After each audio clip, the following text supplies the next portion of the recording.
Bismillahirrahmanirrahim. Ada ungkapan bahwasannya sebagian kecil, sekelompok orang yang sedikit tapi rajin memfitnah. Mereka menyatakan bahwa meminta syafaat kepada Rasul di saat kita masih hidup saat ini, sedangkan baginda Rasul telah intiqal, berpindah alam, menurut segelintir orang itu adalah perkara yang salah, haram ataupun syirik. Menurut segelintir orang yang awam, yang jahil, yang bodoh terhadap syariat. Za'ama ba'duhum, telah menyangka sebagian dari mereka,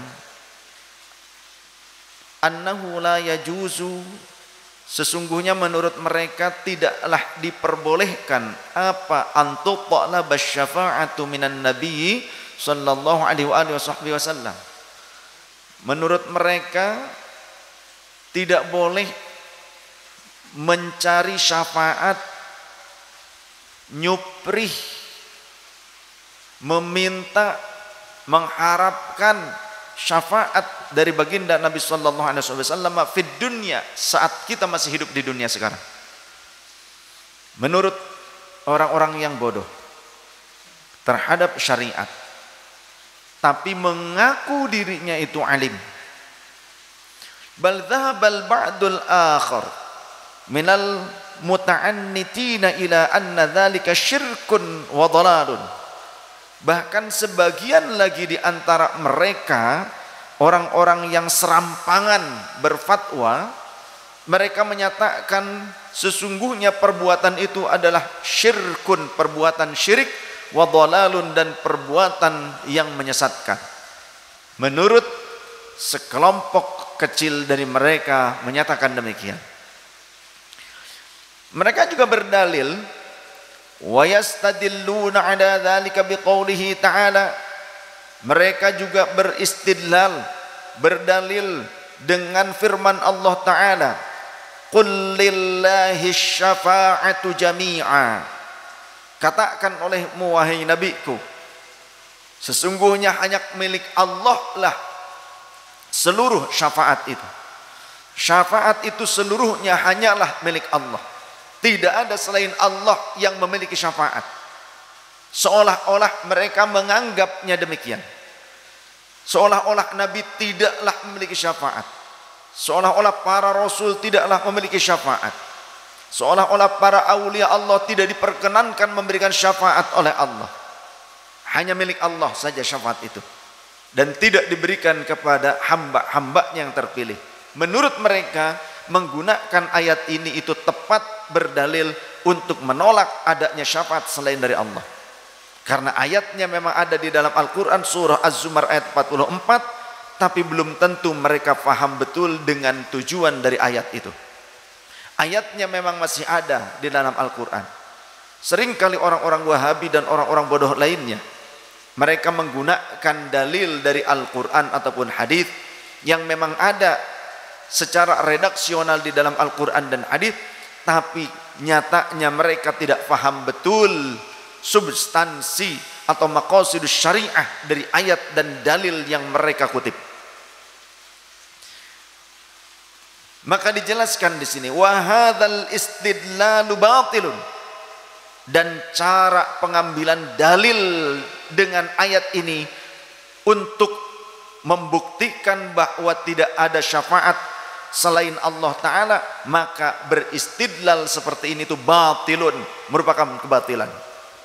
Mensyirik-syirikkan meminta syafaat kepada Rasulullah di saat kita masih hidup, berdalil dengan menggunakan qul lillahi syafa'atu jami'a, ini batil, perbuatan yang batil, batal, tertolak secara hukum, walaupun menggunakan ayat Al-Quran, karena bukan itu tujuannya, bukan untuk mensyirik-syirikkan meminta syafaat kepada Rasul yang dilakukan oleh kita saat kita masih hidup ini. Yadullu ala fahmihim al-fasidu, ketika ada orang-orang seperti ini berdalil menggunakan ayat yang seolah-olah betul mendukung atas pendalilan yang mereka lakukan, sesungguhnya kita yang faham, bagi para ulama yang faham syariah, yang paham uslubus syariah, detailnya syariah secara mendasar mendalam, maka akan diketahui orang-orang seperti ini yang berdalil dengan ayat Al-Quran sekalipun, tapi ternyata hanya secara tekstual, dia bahkan berarti membodohi umat dari syariat yang sebenarnya, menjauhkan umat dari sebenar-benarnya syariat. Maka perbuatan seperti ini menunjukkan bahwa pemahaman mereka itu rusak, pemahaman mereka itu fasid, rusak. Wa dzalika min wajhaini.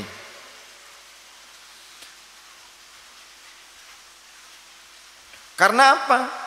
Karena ada dua penjelasan yang perlu kita pahami. Yang pertama, awalan, annahu lam yarud nassun la fil kitabi wala fis sunnati yanha an talabis syafaati minan nabiy sallallahu alaihi wasallam.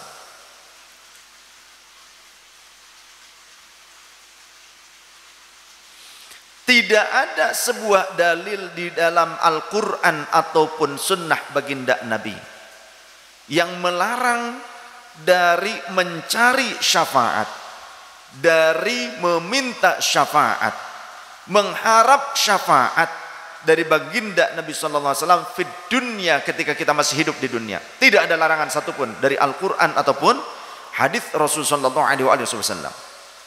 Kemudian tsaniyan, penjabaran yang keduanya, dasar di mana para ulama Ahlus Sunnah wal Jamaah menyatakan mereka yang berdalil dengan ayat tadi tapi tujuannya untuk mensyirik-syirikan mengharap syafaat dari Rasulullah ketika di dunia ini, mereka itu dikatakan bodoh oleh para ulama.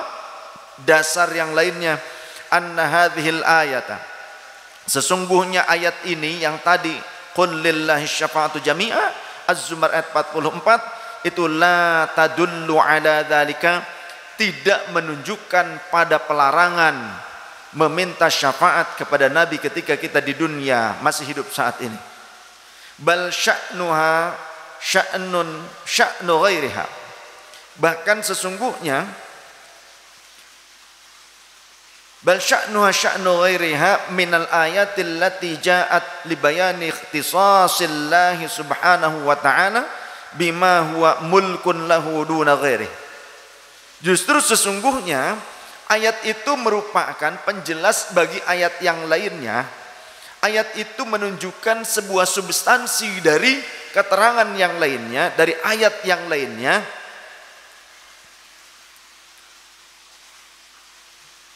yang mengkhususkan, menunjukkan ya, libayani ikhtisasillahi subhanahu wa ta'ala, menunjukkan kekhususan bagi Allah subhanahu wa ta'ala, di mana bima huwa mulkun lahu duna ghairih, menunjukkan tentang Allah adalah penguasa yang absolut, penguasa yang tunggal, dan tidak ada yang lainnya selain Allah yang menjadi penguasa seluruh alam. Bima'na annahu huwal mutasarrifu fihi, dan ayat itu menunjukkan makna bahwa Allah memiliki kekuasaan, menunjukkan bahwasannya ini merupakan pekerjaannya Allah, di mana Allah memiliki pekerjaan menguasai seluruh alam semesta, di mana Allah lah yang memiliki kekuasaan yang tunggal, yang absolut untuk menguasai seluruh makhluk ciptaannya.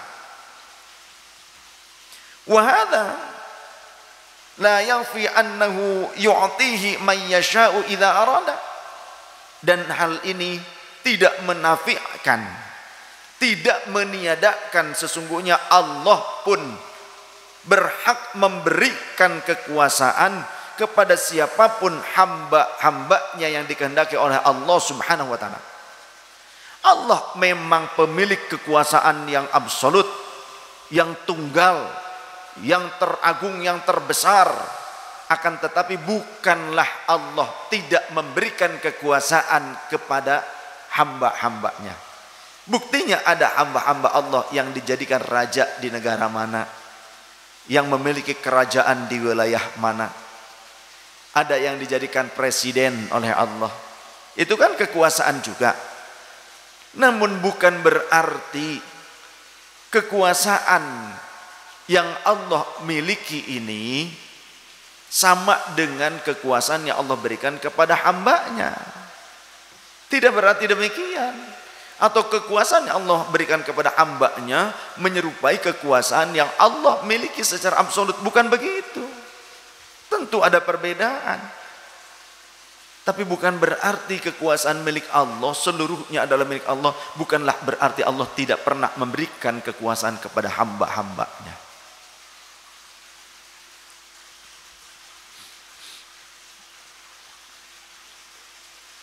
Fahuwa malikul mulki, maka dialah Allah sang raja di raja. Yu'til mulka mayyasha, Allah bisa saja memberikan kekuasaan kepada siapapun yang Allah kehendaki. Walaupun Allah adalah sang raja di raja, raja dari seluruh para penguasa, penguasa dari seluruh para raja. Itulah Allah. Tapi ada hamba-hamba yang dikehendaki oleh Allah untuk dijadikan penguasa di wilayah tertentu.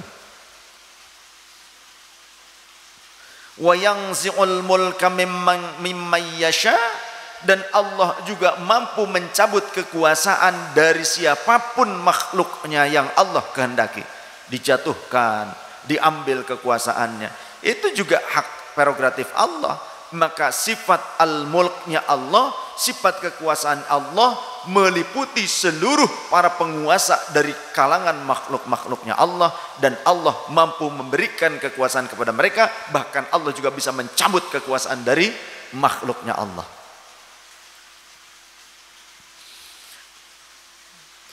Wa nadhiru hadza qawlihi azza wa jalla, Allah juga berfirman, coba kita perhatikan, kita telaah, di antaranya ada qauluhu azza wa jalla, firman Allah azza wa jalla, lahul mulku wa lahul hamdu wallahu wa rasuluhu a'lam bi murri wa ma'nah. Baginya, yakni bagi Allah, lahu ikut tetap kadue Allah, al mulku utawi ana kerajaan, kekuasaan, walahulan ikut tetap kadue Allah, alhamdu utawi sekarine pujian. Seluruh kekuasaan adalah milik Allah, hanya milik Allah. Walahul hamdu, dan seluruh pujian hanyalah milik Allah pula. Surah At-Taghabun ayat 1. Wa wasafa nafsahu, dan Allah mensifati dirinya, annahu malikul mulki, sesungguhnya ia itu adalah raja di raja. Maqaulihi subhanahu wa ta'ala, juga ada ungkapan Allah dalam Al-Quran, tu'til mulka man tasha'u wa tanzi'ul mulka mimman tasha' wallahu wa rasuluhu a'lam bimurad wa ma'na. Allah mampu memberikan al-mulk, kekuasaan, kerajaan, man tasha' kepada siapapun hamba Allah yang Allah kehendaki, wa tanzi'ul mulka mimman tasha', dan Allah juga mampu mengambil dan mencabut kekuasaan dari siapapun hamba Allah yang Allah kehendaki. Jadi berarti ada hamba Allah yang diberikan kekuasaan, diberikan kerajaan. Bukanlah hanya milik Allah, ya memang milik Allah hakikatnya keseluruhannya, tapi Allah juga memberikan kekuasaan itu kepada hamba-hambanya. Tidak serupa dengan Allah tentunya. Laisa kamitslihi syai'un wa huwas sami'ul basir. Begitu pula ketika hamba memiliki singgasana. Allah memberikan kekuasaan kepada seorang raja. Dia punya singgasana, punya kerajaan. Maka Allah tidak memerlukan singgasana seperti makhluk, berupa tempat, berupa kemewahan-kemewahan, harta dan perhiasan. Karena Allah sendiri berfirman, fa inni laghaniyun 'anil 'alamin, fa inni laghaniyun 'anil 'alamin, maka sungguhnya aku tidak membutuhkan seluruh alam ciptaanku sendiri, termasuk arasy. Jika ada orang yang meyakini bahwa Allah itu tinggal di atas arasy, meyakini Allah bersemayamnya itu seperti makhluk, tinggal, duduk, tiduran, gelelengan, ucang-ucangan, ya, jungkir balik, ya, atau apalah pokoknya mah, Allah glosoran di atas arasy, maka murtad orang tersebut seketika pula. Tapi jika dia bersyahadat walaupun di dalam sholat, kembali keimanannya.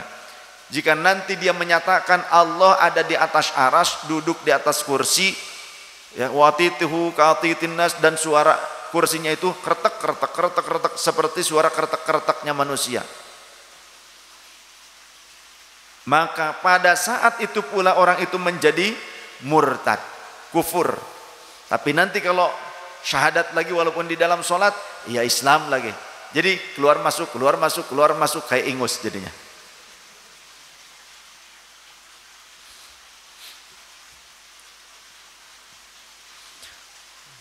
Juga firman Allah Subhanahu wa taala, "Ma kana yuridul izzata falillahil izzatu jami'a, ilaihi yas'adul kalimut thayyib wal 'amalus shalihu yarfa'uh, walladzina yamkuruna as-sayyi'ati lahum 'adzabun syadidun wa makru ulaika huwa yabur." Wallahu wa rasuluhu a'lam bimurri wa makna surah Fatir ayat 10. Siapa yang dikehendaki oleh Allah untuk diberikan kemuliaan,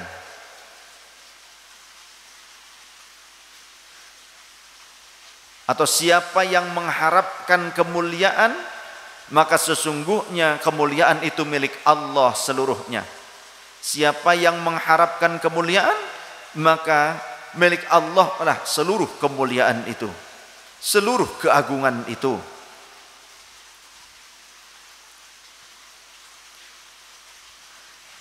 Akan kembali kepada Allah. Segala ucapan-ucapan yang baik dan amal yang soleh itu akan diangkat kepada Allah Subhanahu wa ta'ala. Dan siapa yang berbuat makar untuk melakukan keburukan, lahum adzabun syadid, maka dia telah disediakan azab yang sangat pedih, yang sangat dahsyat, akan diberikan azab yang sangat-sangat membuat dia menjadi terhinakan. Juga ada ungkapan Allah, firman Allah, walillahil izzatu walirasulihi walil mu'minin. Dan kemuliaan itu adalah milik Allah dan bagi Rasulnya dan juga bagi seluruh orang-orang yang beriman. Surah Al-Munafiqun ayat 80. Dari ayat ini dapat kita fahami bahwa Allah memiliki kemuliaan, tapi juga Allah memberikan kemuliaan kepada Rasulnya dan juga kepada segenap orang-orang yang beriman kepada Allah. Wa kadzalika fi syafa'ah, begitu pula tentang syafaat. Allah berfirman, qul lillahi syafa'atu jami'a, katakanlah wahai engkau Nabi Muhammad, milik Allah lah seluruh syafaat itu. Surah Az-Zumar 44. Allah juga berfirman, la yamlikuna syafa'ata illa man ittakhadha 'indar rahmani 'ahda, wallahu wa rasuluhu a'lam bimurri wa makna.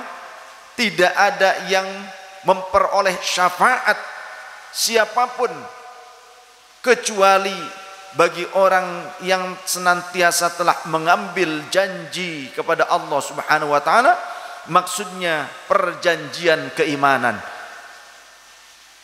Dari dua ayat ini dapat kita pahami ayat yang menyatakan qul lillahi syafa'atu jami'a, katakanlah wahai Nabiku Muhammad bahwa seluruh syafaat itu milik Allah Ta'ala.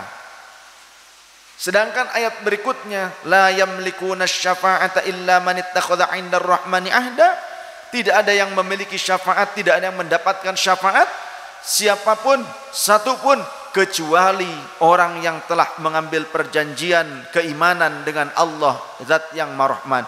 Artinya kecuali bagi orang-orang yang benar-benar beriman kepada Allah Subhanahu wa taala. Surah Maryam ayat 87. Seolah-olah di ayat yang pertama kita baca surah Az-Zumar ayat 44, seolah-olah memang tidak ada selain Allah yang berhak untuk memberikan syafaat. Tapi nyatanya di ayat yang lain Allah menyatakan orang-orang beriman berhak untuk mendapatkan syafaat, memperoleh syafaat tersebut. Sehingga Rasul pernah berkata, jika kalian mendengar suara muadzin sedang azan, maka ikutilah apa yang diungkapkannya. Jika dia mengucapkan hayya 'alas shalah, hayya 'alal falah, maka ucapkanlah la haula wala quwwata illa billahil aliyyil azim. Ketika kalian sudah selesai mengikuti azannya muadzin, maka berdoalah kepada Allah dengan meminta syafaat kepadanya untukku, agar aku berharap semoga akulah orang yang mendapatkan hak untuk memberikan syafaat itu dari Allah Subhanahu wa taala, agar aku bisa memberikan syafaat untuk kalian kelak yaumil qiyamah.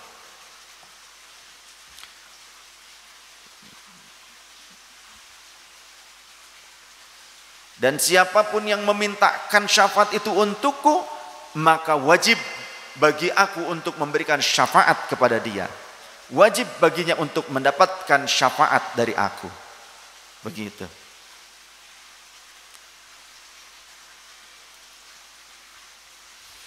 Juga Allah Subhanahu wa taala berfirman, "Wala yamlikul ladzina yad'una min dunihi syafa'ata illa man syahida bil haqqi wa hum ya'lamun." Surah Az-Zukhruf ayat 86. Wallahu wa rasuluhu a'lam bi murad wa ma'na. Dan tidak ada yang patut memperoleh syafaat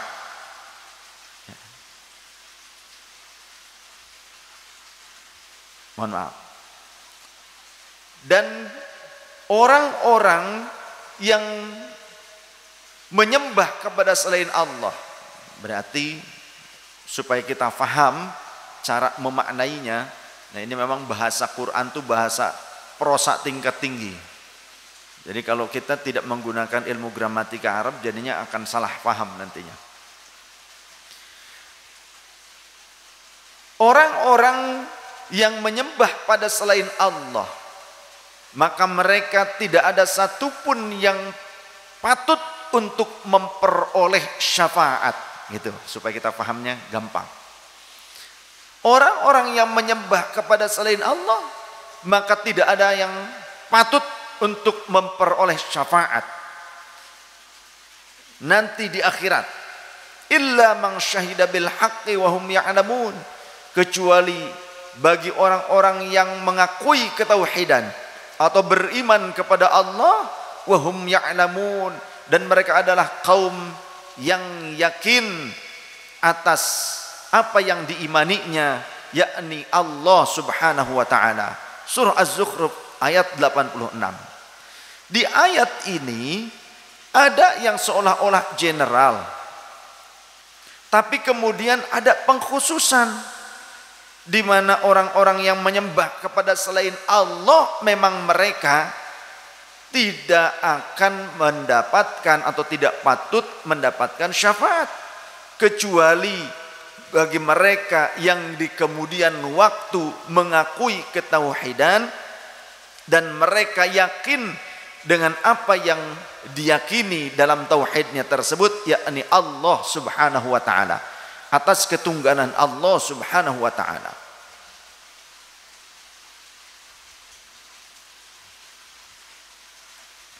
Fakama annahu subhanahu wa ta'ala a'ta minal mulki man syaa ma syaa, seperti halnya Allah Subhanahu wa ta'ala memberikan kekuasaan al-mulk, kerajaan, kepada siapapun dari hamba Allah yang Allah kehendaki. Sebesar apa kekuasaannya itu aturan Allah Ta'ala, tergantung Allah Ta'ala, hanya Allah yang tahu. Wa ja'ala minal izzati allati hiya lahu ma syaa li rasulihi sallallahu alaihi wasallam wal mu'minin, maka begitu pula Allah telah menjadikan kemuliaan yang Allah miliki, Allah juga berikan kepada siapapun yang Allah kehendaki dari kalangan Rasulnya, terutama Sayyidina Muhammad sallallahu alaihi wasallam, dan juga orang-orang mukmin secara umum. Kadzalika syafa'ah, maka begitu pula tentang syafa'ah, kulluha lahu, memang seluruhnya syafaat itu milik Allah pada hakikatnya. Tapi waqad a'taha lil anbiya'i wa ibadihi shalihina, tapi Allah telah membagikan syafaat tersebut kepada para nabi dan orang-orang yang soleh dari kalangan hamba-hamba Allah. Bal wa katsirin min 'ammatil mu'minina, bahkan sangat banyak dari kalangan orang-orang yang mukmin yang juga diperkenankan oleh Allah untuk mendapatkan syafaat dan memberikan syafaat kepada orang lain. Kama nataqat bihi sahahul ahadits min al-mutawatirati tawatiran ma'nawiyan, sebagaimana dijelaskan di dalam hadis-hadis yang sahih yang mutawatirah. Mutawatirah itu setiap generasi perawinya banyak dan thiqah. Contoh dari kalangan para sahabat yang meriwayatkan riwayat tersebut tidak cuma satu sahabat. Contoh ada banyak, ada 5, ada 8, ada 10. Kemudian generasi berikutnya, ya, perawi generasi berikutnya itu juga setiap satu perawi yang thiqah tadi, dia menelurkan banyak perawi-perawi yang lain yang meriwayatkan hadis tersebut.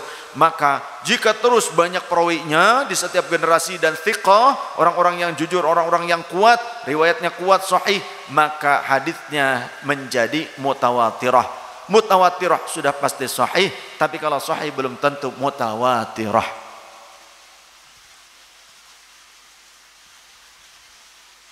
Wa qad thabata anna ba'd as-sahabati sa'ala an-nabiyya sallallahu alaihi wasallam asy-syafa'ata, dan sungguh telah tetap di dalam keterangan hadis sesungguhnya sebagian para sahabat Nabi meminta syafaat kepada baginda Nabi sallallahu alaihi wasallam ketika mereka masih hidup. Walam yaqul sallallahu alaihi wasallam, dan Rasul tidak menjawab begini, Rasul tidak mengatakan begini, inna talabaka syafa'ata minni syirkun. Sahabat-sahabatku, sesungguhnya kalian itu minta syafaat kepadaku sekarang itu adalah perbuatan syirik. Enggak pernah Rasul berkata demikian. Ya, hanya orang-orang yang bodoh, yang awam, tukang fitnah ataupun wahabi ataupun orang-orang yang tersesat saja yang menyatakan perbuatan itu adalah perbuatan yang syirik. Sedangkan Rasul saja tidak pernah mengatakan syirik ketika para sahabat meminta syafaat kepada baginda Rasul ketika masih hidup. Kenapa sekarang dikatakan syirik? Siapa mereka? Jangan-jangan mereka adalah orang yang disusupkan ke dalam Islam untuk mempengaruhi orang-orang muslim yang awam supaya meninggalkan kekuatan spiritual Islam. Di antaranya adalah menghendaki syafaat, meraih syafaat dari Rasulullah sallallahu alaihi wasallam. Isfa' lana ya Rasulullah. Rasul juga tidak berkata fatlubha minallahi wala tusyrik bi rabbika ahadan. Rasul tidak pernah mengatakan itu. Apa sih maksudnya? Rasul tidak mengatakan kepada sahabat, cari saja syafaat itu dari Allah dan jangan menyekutukan Allah, menyekutukan Tuhanmu dengan satu apapun termasuk dengan aku. Rasul tidak mengatakan demikian ketika para sahabat meminta syafaat kepadanya. Kenapa sekarang ada segelintir orang yang justru mensyirik-syirikan itu? Rasul saja tidak yang dimintainya pada saat itu. Fahada Anas bin Malik radhiyallahu anhu. Sahabat Anas bin Malik radhiyallahu anhu yaqulu, beliau pernah berkata begini, ya Nabiyallah sallallahu alaihi wasallam, isfa'li yaumal qiyamati, wahai Nabi Allah, syafaati aku kelak pada hari kiamat ya Rasul. Tapi dikatakannya ini ketika masih hidup, ketika Sayyidina Anas bin Malik pembantunya Rasul masih hidup, enggak nanti. Ini karena diriwayatkan berarti sudah pernah terjadi sebelum kiamat, berarti sebelum di akhirat. Ini meriwayatkan sahabat Anas bin Malik yang ketika beliau hidup, beliau berkata kepada Rasul, ya Rasulullah, ya Nabi Allah, isfa'li yaumal qiyamah. Berarti beliau mengatakannya ketika masih hidup. Bahkan Rasulnya pun masih hidup pada saat itu. Fayaqulu lahu sallallahu alaihi wasallam, maka Rasul menjawab permintaan sahabat Anas. Beliau berkata, ana fa'ilun, aku adalah orang yang akan melakukan itu untukmu. Maksudnya begitu. Aku adalah orang yang akan melakukannya. Camkan olehmu, pegang kata-kataku, pegang janjiku, aku pasti melakukannya. Begitu bahkan jawaban Rasul. Enggak mengatakan jangan begitu, itu syirik, enggak. Hanya orang-orang yang jahil saja. Jahil murakkab, bodoh kata toloyo. Wa kadzalika sa'ala syafa'ata ghairu Anasin. Begitu pula sahabat selain sahabat Anas bin Malik meminta syafaat kepada Rasul ketika masih hidup. Wa hadza Sawwad bin Qarib. Di antaranya Sayyidina Sawwad bin Qarib yaqulu baina yaday Rasulillahi sallallahu alaihi wasallam. Beliau di hadapan baginda Rasul berkata menggunakan syair, bahkan kalimatnya dengan menggunakan prosa, menggunakan syair. Wa asyhadu anna allaha la rabba ghairuh wa annaka ma'munun ala kulli ghaibin wa annaka adnal mursalin wasilatan ila Allah ya ibnal akramin al atayibi. Berdendang di hadapan Rasul ila an qala, sampai ucapan beliau, fakun li syafi'an yawma la dhu syafa'atin siwaka bimughnin an sawad ibn qaribin. Aku bersaksi sesungguhnya Allah itu tidak ada Tuhan selain Dia, dan sesungguhnya engkau wahai Nabiku Muhammad adalah saksi bagi seluruh yang tidak nyata. Engkau adalah bukti dan engkau adalah hamba Allah yang menjadi sebab keamanan seluruh hamba-hamba Allah yang walaupun mereka tidak bersama engkau sekalipun, walaupun mereka tidak ada di hadapan engkau sekalipun ya Rasulullah, engkau mampu memberikan keamanan bagi mereka, engkau bisa memberikan syafaat pertolongan bagi mereka.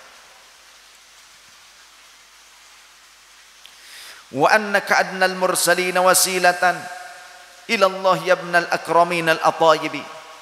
Dan sesungguhnya engkau adalah hamba Allah yang paling dekat kepada Allah wasilahnya dari kalangan para rasul-rasul manapun.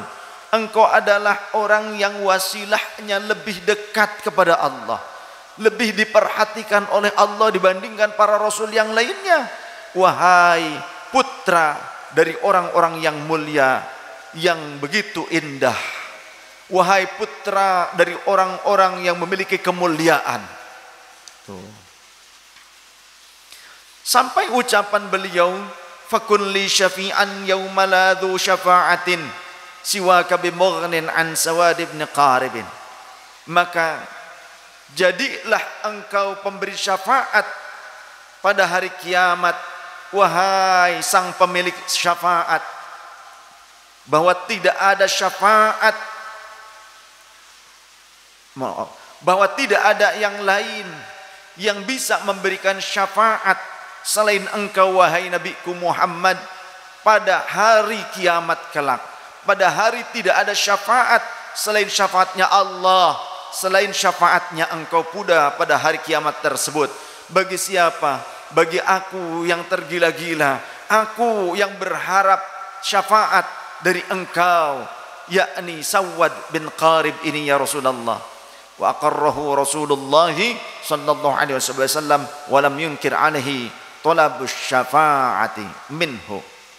Dan Rasulullah menetapkan, membiarkan ucapannya sahabat Sawad bin Qarib tersebut, dan Rasulullah tidak mengingkari, tidak menolak ungkapan sahabat Sawad bin Qarib atas permintaan syafaatnya dari baginda Nabi sallallahu alaihi wasallam. Rasul tidak menolaknya, Rasul tidak mensyirik-syirikannya. Wa talabus syafaati minhu aidan Mazin ibnul Ghadubah lima jaa musliman wa ansyada yaqulu. Dan begitu pula ada seorang sahabat yakni Mazin bin Al-Ghadubah, tatkala ia sudah menjadi Islam, ia kemudian bernasyid, mendendangkan sebuah prosa. Ia berkata, ilaika Rasulallahi khabbat matiyati tajubul fayafi min amana ilal arji litashfa'ali ya khaira man wati'al hasa fayaghfira li rabbi fa'arji'a bil falji. Intinya ia berkata di hadapan baginda Rasul, mengharap syafaat dari baginda Nabi sallallahu alaihi wasallam agar ia terhindar daripada siksaan, agar ia terhindar daripada kecelakaan, keburukan-keburukan. Ia berharap diberikan syafaat litashfa'ali, agar engkau mampu memberikan syafaat kepadaku, agar engkau ridha memberikan syafaat kepadaku wahai Nabi Muhammad ya khairu man wati al-hasa. Fayaghfirli rabbi farji'a bil falji, dan agar Allah Tuhanku memberikan ampunan kepadaku dengan syafaat engkau. Syafaati aku ya Rasul agar Allah mengampuni aku. Wa talabu syafaati minhu Ukashah bin Mihsan hina dzakara sallallahu alaihi wa sallam as-sab'ina alfan alladziina yadkhuluna al-jannata bighairi hisabin. Begitu pula sahabat Ukashah bin Mihsan. Sahabat Ukashah ini sahabat yang pinter stand up comedy.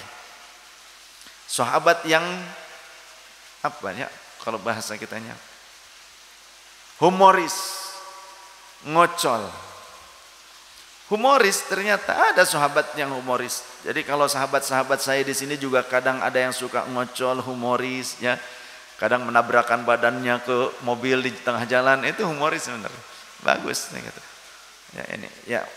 Ya kadang juga ada yang begitu mungkin ya. Humoris kemudian meledakkan bom gitu. Ya Allah, jangan. Emang teroris itu bukan humoris.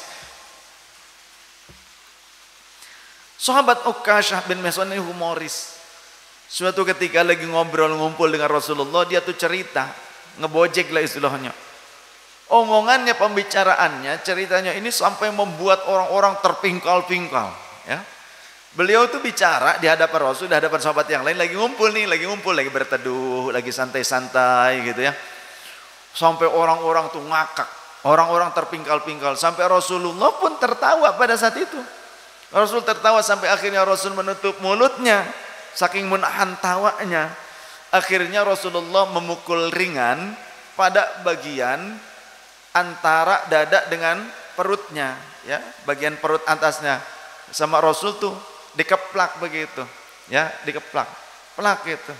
Terus kamu tuh, udah gitu, ya, ngocol aja, bercanda aja begitu, ya. Tapi dia kemudian mengaduh gitu, aduh. Atit ya Rasul, atit, gitu kan? Atitnya di sini, sakitnya tuh di sini.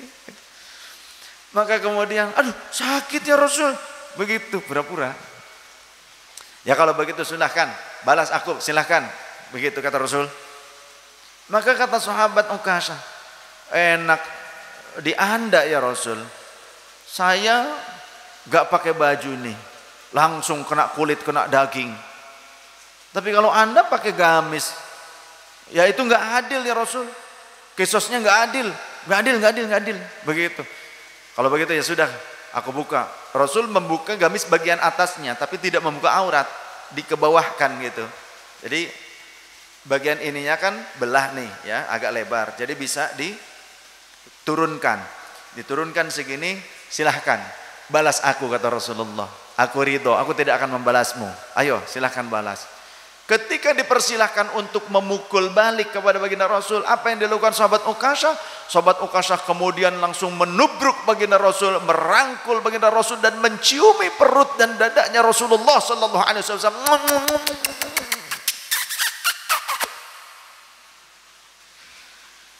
Ya Rasulullah, sesungguhnya ini yang kuharapkan, bukan untuk memukulmu. Aku berharap jika saat ini aku dan engkau tidak ada penghalang selembar kain pun, maka kuharap aku minta kepada engkau ya Rasulullah, jangan ada jarak di antara aku dan engkau. Kelak di akhirat aku ingin bersama engkau ya Rasulullah, jangan jauhkan aku dengan engkau ya Rasulullah.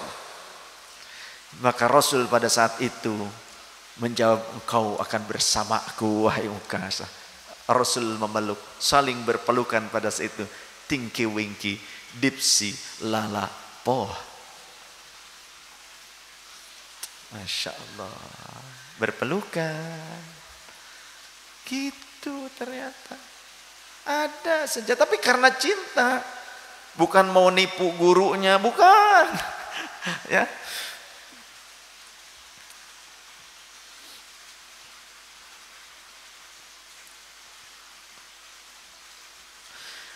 Sahabat Ukashah bin Mihsan, ketika baginda Rasul menceritakan tentang 70.000 orang akan ada dari kalangan umat baginda Nabi sallallahu alaihi wasallam sebanyak 70.000 orang. Alfan alladzina yadkhuluna al-jannata bighairi hisab. 70.000 orang ini tidak akan terkena hisab, masuk ke dalam surga cespleng. Sekali cespleng selama-lamanya dia. Itu loh maksudnya. 70.000 dari kalangan umat Rasul ada yang tidak akan pernah merasakan hisab, langsung masuk ke dalam surga. Ketika diceritakan ini, maka faqala Ukasyah, sahabat Ukasyah berkata, "Udu Allah ayyaj'alani minhum, ya Rasul, tolong mintakan kepada Allah agar aku termasuk dari salah satu 70.000 orang tersebut." Maka faqala Rasulullah menjawab, "Mubasyiratun wa bila muraji'atun anta minhum." Begitu. Intinya, wahai Ukasyah, engkau adalah salah satu dari orang yang dijanjikan. Ternyata Allah memberikan kabar gembira kepada mereka-mereka, termasuk engkau wahai Ukasyah, masuk ke dalam kelompok mereka. Mereka tidak akan dikembalikan lagi ketika masuk ke dalam surga, mereka akan kekal di dalam surga. Ketika mereka sudah melewati Shiratal Mustaqim, bahkan tidak pernah merasakan, seolah-olah perasaannya seolah-olah tidak lewat Shiratal Mustaqim, padahal lewat Shiratal Mustaqim, tapi tidak ngeh saking cepatnya, dan mereka tidak merasakan hisab. Mereka langsung masuk ke dalam surga, mereka tidak akan dikembalikan. Enggak aci, balik lagi, ayo, gitu. Enggak akan begitu. Sudah masuk ke dalam surga, ya sudah, cespleng. Ya, enggak berarti kamu sudah dihisab belum? Merasakan hisab enggak tadi? Enggak. Ya, enggak aci, balik lagi, enggak begitu. Ya. Untuk kaci, balik lagi. Hampir aku ngunah amat. Enggak akan dibegitukan. Enggak akan ada malaikat yang songong, berarti udah digampar nanti. Ya, kalian kalau sudah masuk surga lebih dulu, kemudian ada malaikat, kamu masuk surga, tadi ngerasain nggak lewat Shiratal Mustaqim? Enggak, enggak keenakan lo, enggak kayak yang lain, balik lagi, kepret malaikat gitu. Dan tidak akan mungkin maksudnya, ya, tidak akan mungkin. Malaikat juga tahu, ya, sudah ngerti prosedur malaikat. Sampai-sampai juga pertanyaan malaikat aja sampai udah bocor gitu kan. Hebatnya ulama tuh, hebatnya wali itu, pertanyaan malaikat aja dibocorin. Ya karena punya sanad gitu loh, bocoran soalnya itu kan dari Rasulullah juga. Enaknya kita umat Nabi Muhammad itu soal ujian nanti di alam kubur udah dibocorin sama Rasulullah, saking Rasulullah cinta sama kita. Dan gak ada yang berani protes. Barangkali malaikat, ya Rasul kenapa sih bocorin pertanyaan Eke? Kan Eke nanti mau nanya sama umat antum tuh kan ini pertanyaannya, masa dibocorin? Gak ada yang berani gitu. Kalau Rasul sudah menyatakan demikian, nanti kalian akan ditanya, nanti mereka bertanya man rabbuka wa man nabiyuka, jawabannya begini kata Rasulullah. Gak ada yang berani protes tuh malaikat. Protes yang dipecat bisa jadi. Ya. Awas, hati-hati. Emang ada malaikat yang dipecat? Ada, tapi tidak dipecat secara total, sementara. Siapa? Harut wa Marut. Jadi Harut dan Marut itu dia ingin menjadi manusia. Enak ya kalau jadi manusia. Katanya enak gimana? Kalau manusia mah ternyata mereka berbuat dosa, tapi kalau tobat mereka diampuni, tetap masuk surga. Kadang mereka ada yang tadinya kafir, kemudian masuk Islam, terus mati, masuk surga. Itu kan bersih. Lah kita malaikat katanya harus disuruh sujud, pas disuruh sujud terus dari mulai penciptaan sampai akhir masa sujud terus. Gitu. Enak manusia ya, ada tidur, ada apa kayak gitu. Kamu tidak akan kuat. Kenapa ya Allah? Ya karena kamu tidak diberikan nafsu, sedangkan manusia diberikan nafsu. Lah kalau begitu boleh nggak nyoba jadi manusia? Gitu. Akhirnya kekeh pengen coba jadi manusia. Ya sudah kalau begitu pakai boleh. Pada saat dicoba menjadi manusia, awalnya kuat-kuatin dulu. Sakti emang sakti, ya. Sakti gitu. Tapi ternyata gak kuat. Ketika diberikan nafsu, gak nahan Harut dan Marut ini. Pada saat kemudian ditegur oleh Allah Subhanahu wa taala, kemudian mereka menyesal kedua malaikat itu, lantas diberikan pilihan, mau disiksa nanti di akhirat apa mau disiksa sekarang di dunia sampai akhir masa dunia habis. Atas dosa-dosamu ini, atas kelalaianmu ini, wahai Harut dan Marut, kamu mau milih disiksanya nanti di akhirat apa mau sekarang di dunia tapi sepanjang masa waktu dunia masih ada. Harut dan Marut lebih memilih, ya Rabbi, wahai Tuhanku, lebih baik kami disiksa di dunia saat ini hingga akhir masa daripada kami disiksa di akhirat. Karena apa? Malaikat itu ngerti, namanya juga malaikat kan sudah tahu siksaan akhirat lebih pedih dibandingkan siksaan dunia. Bagaimana?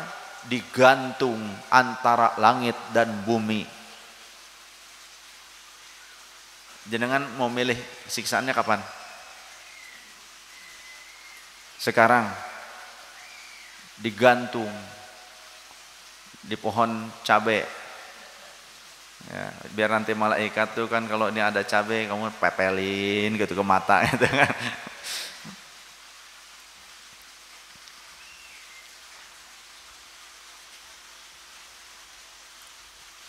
Wa ma'lumun annahu la yanalu ahadun kainan man kana hadhil usbuqiyyati illa ba'da syafa'atihil kubra sallallahu alaihi wasallam fi ahli al-mawqifi kama huwa thabitun fil ahadithil mutawatirati fa hadha fi ma'na talab asy-syafa'ati wa nadha'iru hadha kathiratun fi kutubis sunnatil musharrafati wa hiya kulluha tadullu ala jawazi talab asy-syafa'ati minhu sallallahu alaihi wasallam fid dunya. Dan keterangan-keterangan yang begitu banyak terdapat di dalam kitab-kitab hadis yang mulia dan seluruhnya menunjukkan atas kebolehannya mencari syafaat dari baginda Nabi sallallahu alaihi wasallam ketika kita masih di dunia. Di antaranya minhum man talabaha bit ta'yini, ada yang memintanya itu dengan memerincinya langsung dengan perincian yang jelas, kalimatnya jelas. Isfa'li gitu, ya Rasulullah, isfa'li, syafaati aku. Ada yang berkata demikian. Au talaba dukhulil jannati, atau ya Rasulullah, doakan aku agar aku bisa masuk ke dalam surga bersama engkau. Atau ya Rasulullah, masukkan aku ke dalam kelompok orang-orang yang masuk ke dalam surga tanpa hisab gitu. Au talaba ayyakuna minas sabiqin, atau juga mengharap masuk ke dalam orang-orang yang lebih dulu masuk ke dalam surga. Au talaba ayyakuna min ahlil haudi, ataupun berharap supaya dimasukkan ke dalam kelompok orang-orang yang akan mendapatkan air minum dari telaganya Rasul sallallahu alaihi wasallam. Au talaba murafaqatahu fil jannati, ataupun meminta kepada Rasulullah syafaat agar ia bisa menemani baginda Rasul di dalam surga. Kama hasala min Rabi'atil Aslami, seperti dari Rabi'ah al-Aslami, idh qala, tatkala ia berkata, as'aluka ya Rasulullah, aku mohon kepada engkau, aku minta kepada engkau ya Rasulullah, murafaqatuka fil jannati, agar aku diperbolehkan mengancani engkau, agar aku boleh untuk menyertai engkau, menemani engkau, bersama dengan engkau fil jannati, di dalam surga ya Rasulullah. Fa arsyadahu nabiyyu sallallahu alaihi wasallam, maka Rasulullah memberikan petunjuk kepadanya, ila tariqi, pada sebuah tariqah, pada sebuah jalan, biqaulihi, dengan ucapan baginda Rasul, a'inni ala nafsika bikathratis sujudi, bantulah aku dengan memperbanyak, bantulah aku untuk menolongmu dengan cara engkau memperbanyak sujud, perbanyaklah sujud olehmu. bantu aku dengan cara engkau memperbanyak sujud agar aku kelak bisa menyelamatkan engkau, bisa memperkenankan engkau untuk menyertaiku nanti di surga kelak. Walam yakullahu wala li ghairihi mimman talabal jannah aw talabal ma'iyah aw tamanna ayyakuna min ahli jannah. Rasul tidak malah menolak, Rasul tidak menolak, jangan demikian, tidak boleh, tidak mungkin, enggak berkata demikian.